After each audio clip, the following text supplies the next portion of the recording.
রাজ্যের স্কুলছুট পড়ুয়াদের একাধিক অংশ বর্তমানে ভিন রাজ্যে শিশু শ্রমিকের কাজে যোগদান করছে।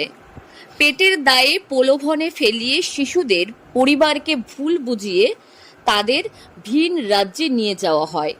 দিন দিন এই শিশু পাচারের মতো ঘটনা বেড়েই চলছে উত্তর দিনাজপুর জেলায়।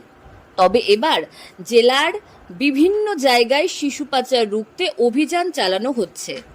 কখনো শিশু পাচার, কখনো আবার প্রলোভন দেখিয়ে শিশুদের ভিন রাজ্যে কাজে নিয়ে যাওয়ার মতো ঘটনা প্রায় সময় দেখা যায় জেলা জুড়ে।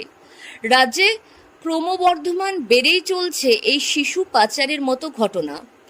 এবার সরকারের তরফ থেকে child helpline unit, child protection unit সহ শ্রম দপ্তরের দায়িত্বপ্রাপ্ত আধিকারিকরা পুলিশ ও জেলা পুলিশের সহযোগিতায় জেলার বিভিন্ন বাসস্ট্যান্ড এবং রেল স্টেশনে তল্লাশি অভিযান চালাচ্ছে। আমার নাম Arup Dey, legal cum probation officer, district child protection unit থেকে এসেছি।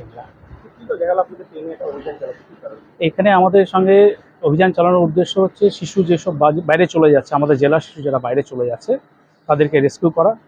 আর ইললিগাল ট্রান্সপোর্টেশন বলে এটাকে, ইললিগাল ট্রান্সপোর্ট যাতে না হয়। আর আপনার হচ্ছে কি বলে, ট্রাফিকিংও হয়ে যায় অনেক সময় বাচ্চারা, সেই ট্রাফিকিং যাতে না হয় তার ব্যবস্থা।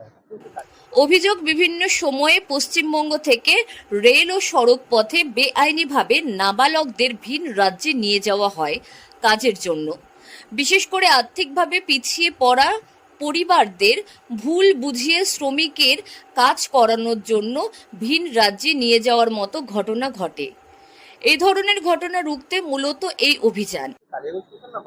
আমরা এখানে রায়গঞ্জ স্টেশন আজ করেছি, বাস স্ট্যান্ড করেছি, প্লাস এর আগে 28 তারিখে করেছি, 30 আগস্ট করেছি, আজকে করব, আবার 11 তারিখ ইসলামপুর ডালখোলা হবে। এর আগেও ইসলামপুর ডালখোলা হয়েছে। কি কারণে না, এটা হচ্ছে আমাদের রেগুলার কাজের মধ্যে এটা একটা পার্ট। না হচ্ছে, আমাদের কাছে পাচ্ছি কিছু কিছু খবর, তো সেই জন্য আমরা এটা মেনলি স্ট্রেস দিচ্ছি যাতে আমার জেলার বাচ্চারা অন্য জায়গায় না চলে যায়, শিশুরা যারা আছে তারা যেন অন্য জায়গায় না যেতে পারে।